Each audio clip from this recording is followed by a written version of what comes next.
Hello बच्चों, कल की तरह आज जो बायो पेपर कल कराया था उसका आज दूसरा पार्ट करवाएंगे। तो देखिए उसमें दूसरे पार्ट में पहला क्वेश्चन हमारे पास है 3 × 5 × 7 + 7 एक भाज्य संख्या है। भाज्य संख्या का मतलब क्या है?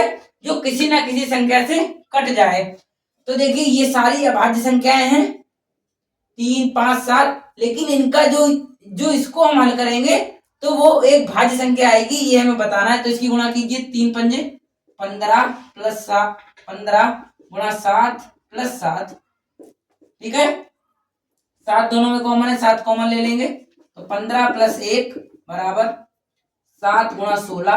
अब जब हम किसी संख्या में, किसी अभाज्य संख्या में एक भाज्य संख्या से जब गुणा करते हैं तो हमारे पास एक भाज्य संख्या बचती है। तो लिख देंगे अतः उपर्युक्त भाज्य संख्या है। ठीक है, अब दूसरा प्रश्न क्या है हमारे पास? खा पाठ देखिए, कॉट थीटा की वैल्यू दे रखी है हमारे पास 7/8। अब देखिए तो हमें वैल्यू बतानी है 1 प्लस, यहां लिखते हैं 1 + sin theta 1 - sin theta upon 1 + cos theta और इनटू में 1 - sin थीटा cos थीटा।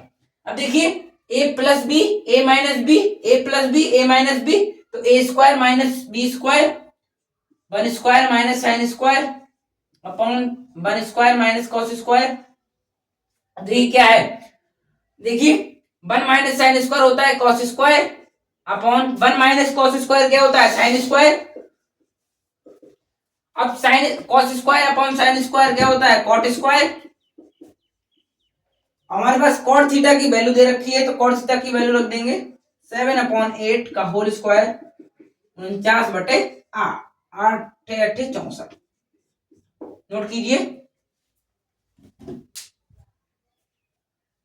अब तीसरा प्रश्न गा पाठ देखिए क्या है इसका। गा पाठ है यदि दो घनों जिसमें प्रत्येक का आयतन 64 सेंटीमीटर है, दो घन है जिसका प्रत्येक का आयतन क्या है 64 सेंटीमीटर, तो आयतन क्या होता है घन का a³ 64 सेंटीमीटर है के संलग्न फलकों को मिलाकर एक ठोस बनाया जाता है। प्राप्त घनाभ का हमें पृष्ठीय क्षेत्रफल बताना है। तो देखिए दो घनों को मिलाएंगे,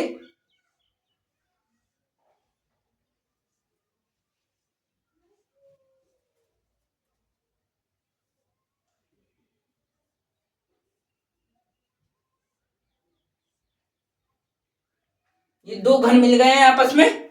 अब देखिए दो घनों को मिलाएंगे तो इसकी एक तो भुजा ए हो जाएगी और एक इधर ए बढ़ जाएगी, तो ये इसकी लेंथ जो हो जाएगी 2a हो जाएगी। अब ब्रेथ भी इतनी है और हाइट भी उतनी ही है a। ठीक है, लंबाई में सिर्फ फर्क होगा। अब देखिए इसमें a की वैल्यू क्या है √64, मतलब इसका घनमूल बताना है हमें। तो a बराबर हमारे पास आ जाएगा 4, इसके होता है 4 × 4 × 4। अब देखिए घनाभ बचा है तो घनाभ में L कितनी आ गई हमारे पास 2a और a की वैल्यू हमारे पास है 4, तो इसका मतलब 8।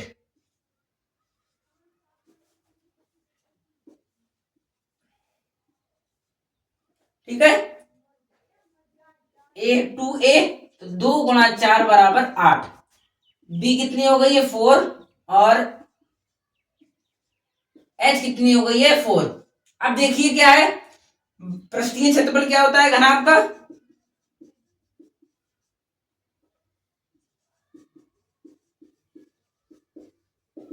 घनाभ का पृष्ठीय क्षेत्रफल होता है 2 ब्रैकेट LB BH + HL। ठीक है, इसमें वैल्यूज रख देंगे 2 ब्रैकेट में LB 8 × 4 + BH 4 × 4 + HL 4 × 8 8 चौक 32 4 चौक 16 8 चौक 32 2 × 32 × 16 + 32 32 और 32 64 64 और 16 80 160, इसका आंसर हो जाएगा। नोट कीजिए। अब घ प्रश्न देखिए क्या है, वर्ग अंतराल दिया हुआ है और हमारे पास बारंबारता दे रखी है, तो कह रहा है हमें समांतर माध्य बताना है इसका। तो समांतर माध्य इस तरह के फॉर्मूले का समांतर माध्य का फॉर्मूला होता है sigma xi fi upon sigma fi। Sigma sigma का मतलब योग होता है, सम होता है। तो पहले तो सिग्मा fi ये, तो इसका सम निकालेंगे तो आएगा 2 7 9 12 और 9 21, 21 और 8 29 और 6 35 और 15 50। ठीक है। अब देखिए xi कैसे निकालते हैं, इन दोनों को योग करके इसका बटे में 2 कर, 10 और 0 10 और बटे 2 5, 10 और 20 30 बटे 2 15। इस तरह 10 10 का अंतर है, तो बस जोड़ते चले जाएंगे। ठीक है। अब इन दोनों की गुणा करनी है हमें, यहाँ 5 दूनी 10 और 7 15 सत्ते 105, 25 दूनी 50 और 25 एकम 25 और 5 30, 15 15 75, 7 15 3 45 और 7 52, 8 पंजे 40 और 8 चौक 32, 32 और 4 36, 6 पंजे 30, 6 पंजे 30 3 33। अब इनका योग कर लेंगे, 0 5 5 10 1 2 2 4 4 और 6 10 और 3 13 के 3 हासिल 1 1 और 1 2 3 5 5 10 3 13 और 3 16। ठीक है। अब देखिए क्या आएगा, fi xi sigma fi xi इतना आ गया हमारे पास बटे 50।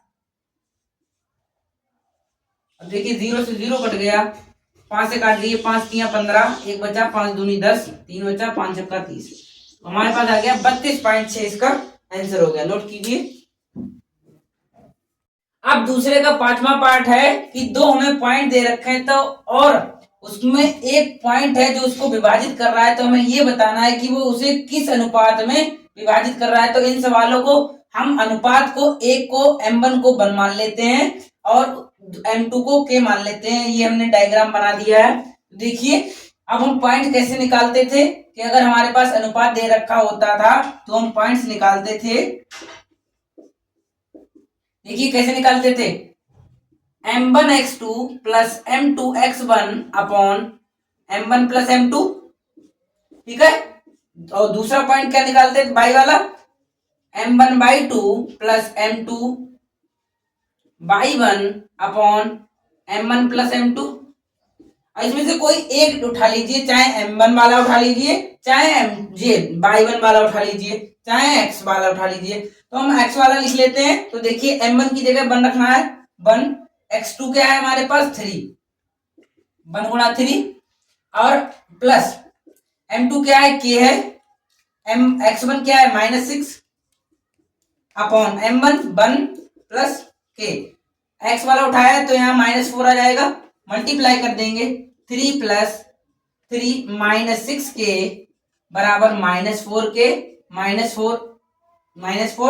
देखिए माइनस से गुणा करेंगे इतना आएगा, तो ये इधर वैल्यू पहुंचा दीजिए, ये इधर ले आइए, तो क्या आएगा -6k -4 प्लस 4k बराबर -4 -3 -2k बराबर -7। माइनस से माइनस कट जाएगा, k की वैल्यू हमारे पास आ जाएगी 7/2। अब देखिए अनुपात में हम कैसे लिखते हैं अनुपात को, 1/k, ऐसे अनुपात को 1:k, यही तो हुआ।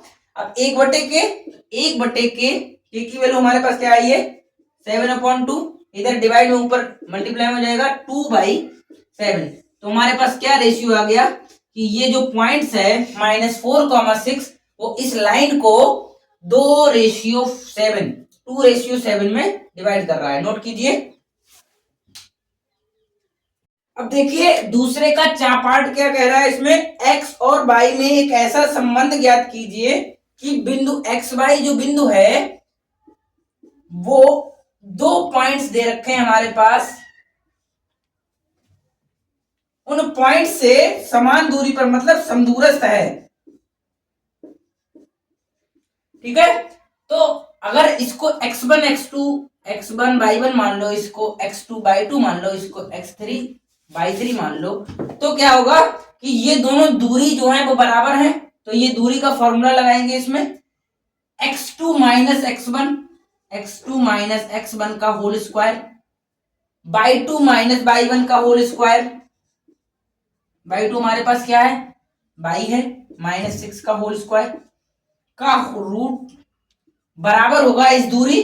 तो ये दूरी कैसे निकलेगी, ये माइनस ये x माइनस पहले से ये तो प्लस हो जाएगा, होल स्क्वायर प्लस बाई -4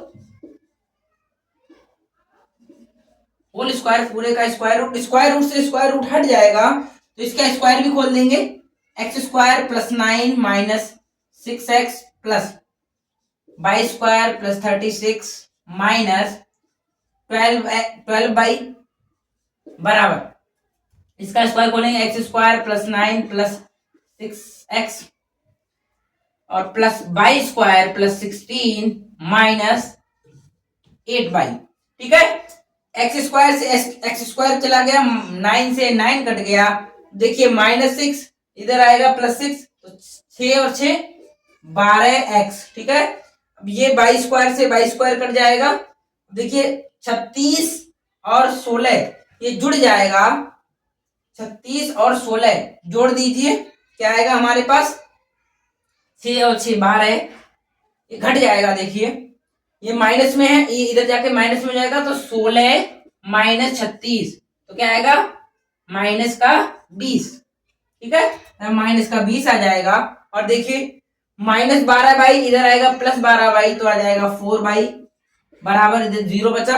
अब देखिए यहां से 4 कॉमन ले लीजिए तो हमारे पास क्या बचेगा, 4 कॉमन लेंगे तो हमारे पास बचेगा 4 × 3x प्लस y -5 बराबर 0। ये आपके पास एक रिलेशन आ गया, या इसे ऐसे लिख दें 3x प्लस y बराबर 5, ये आपके पास रिलेशन आ गया, नोट कीजिए। आज के लिए बस इतना ही। क्लास 10th का जो आज बचा हुआ मॉडल पेपर है, वायरल पेपर है, उसको हम आगे कराएंगे, इसीलिए इस चैनल को सब्सक्राइब कर लें, और जो आपके डाउट्स हैं उसको कमेंट करें, और वीडियो को अपने दोस्तों के साथ शेयर करें। Thank you.